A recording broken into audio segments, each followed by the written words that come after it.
Hello viewers, কেমন আছে সবাই? তো দেখো, অনেক দিন আগে গজা বানিয়েছিলাম, বলতে রথের দিন বানিয়েছিলাম, কিন্তু সেই ভিডিওটা এডিটই করা হয়নি আর তোমাদের সাথে শেয়ারই করতে পারছিলাম না। তো ভাবলাম আজকে তোমাদের সাথে ভিডিওটা শেয়ার করি। তো পুরো প্রসেসটা সুন্দর করে দেওয়া আছে, আমি যেভাবে করেছি ঠিক সেভাবে তোমরা দেখতে থাকো কীভাবে বানালাম। বেশ ময়দাটাকে ঘি দিয়ে ময়াম করে নিয়েছিলাম। যেহেতু আমি গজা বানাবো, ওর জন্য আমি এটার মধ্যে কি বলে সেই কালো জিরেটা দিইনি। ওটা তোমরা যাদের খেতে পছন্দ করো তোমরা দিতে পারো, আমি স্কিপ করে গেছি এটা। যাই হোক, তোমরা দেখতে থাকো আর তোমাদের সাথে গল্প করি আমার ছোটোবেলার কিছু ঘটনা।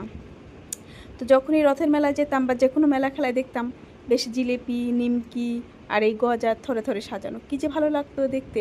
আর মনে হতো না জানি কতগুলো খেতে পারবো, ভীষণ লোভ হতো। আর ওদের সাজানো দেখেই ভীষণ লোভ হতো। বিশ্বাস করো, তখন ছোটোবেলায় অতটাও পরিস্থিতি ভালো ছিল না যে সব কিছু কিনে খেতে পারবো বলে।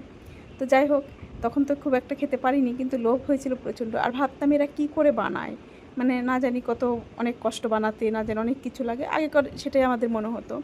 তো ভীষণ মিষ্টি খেতে পছন্দ করতাম বলে মা বাবা সবসময় বলতো তোকে মিষ্টির দোকানদারের সাথে বিয়ে দেবো। তো যাই হোক, মিষ্টির দোকানদারের সাথে বিয়ে হয়নি ঠিকই, কিন্তু আজকে বিশ্বাস করো সব কিছুই কিন্তু খেতে পারি নিজে হাতে বানিয়ে, তবু আবার এতটা সহজ হয়ে গেছে সব কিছু বানানো। আর সমস্ত কিছু বেশ সুন্দর পরিপাটি করে বানাই নিজের হাতে, এটা বেশ ভালোই লাগে। তবে দুঃখ নেই কি মিষ্টির দোকানের সাথে বিয়ে হয়নি বলে যে কিছুই খেতে পারি না, সেটা কিন্তু না। তার থেকে বরং বেশিই খেতে পারি, আর সমস্ত কিছু নিজে হাতে বানানো শিখে গেছি।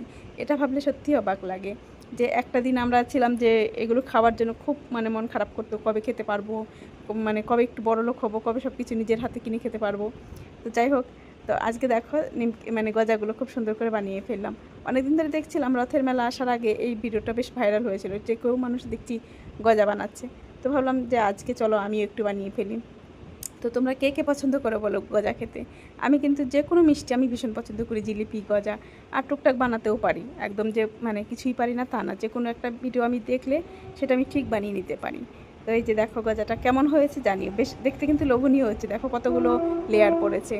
তো এইগুলো আমার মেয়ের আবার কি মিষ্টিটাকে খুব একটা পছন্দ করে না, কিন্তু এই যে এইটা যে ভেজেছি এইগুলো খেয়ে নিয়েছে দু তিনটে, কিন্তু গজার রসে দেওয়ার পর, চিনির রসে দেওয়ার পর একটাও খায়নি। আমার মেয়েরা হয়েছে ওর বাবার মতো, ওরা ঝাল এইসব খেতে পছন্দ করে, আর আমি আবার মিষ্টিটা খেতে পছন্দ করি। যাই হোক, তোমাদের কার কার ভালো লাগে বলো, আর এই ভিডিওটা কার কার ভালো লাগে সেটাও জানিও কমেন্ট করে। আর তোমরা কে কে বাড়িতে কী কী জিনিস বানাও, খাবারের আইটেম। আমি কিন্তু মাঝে মধ্যে টুকটাক করে বেশ নতুন নতুন জিনিস বানাই, আমার ভালো লাগে এগুলো বানাতে। তো এরকম শখ আর কার কার আছে রান্না করার? আর একটা কথা বলি, বিয়ের আগে কিন্তু আমি রান্না একদমই করতে জানতাম না, কিছুই জানতাম না, কিন্তু সবটাই শেখা আমার বিয়ের পরে। আর এখন তো ইউটিউব আছে, ভিডিও যে কোনো কিছু ফেসবুকে ভিডিও আসলে আমার যেটা ভালো লাগে সেই ভিডিওটা আমি সেভ করে রাখি, যে কোনো খাবারের আইটেম সেভ করে রেখে আমার সেই ভিডিওটা একটু দেখি বা নিজের থেকে একটু বানিয়ে নিজের মতো করে করি, বেশ ভালোই লাগে। একটা আইটেম আজ পর্যন্ত ফেলানি যায়নি বা খারাপ হয়নি, যে কেউ খেয়ে বলেছে বেশ ভালোই হয়েছে।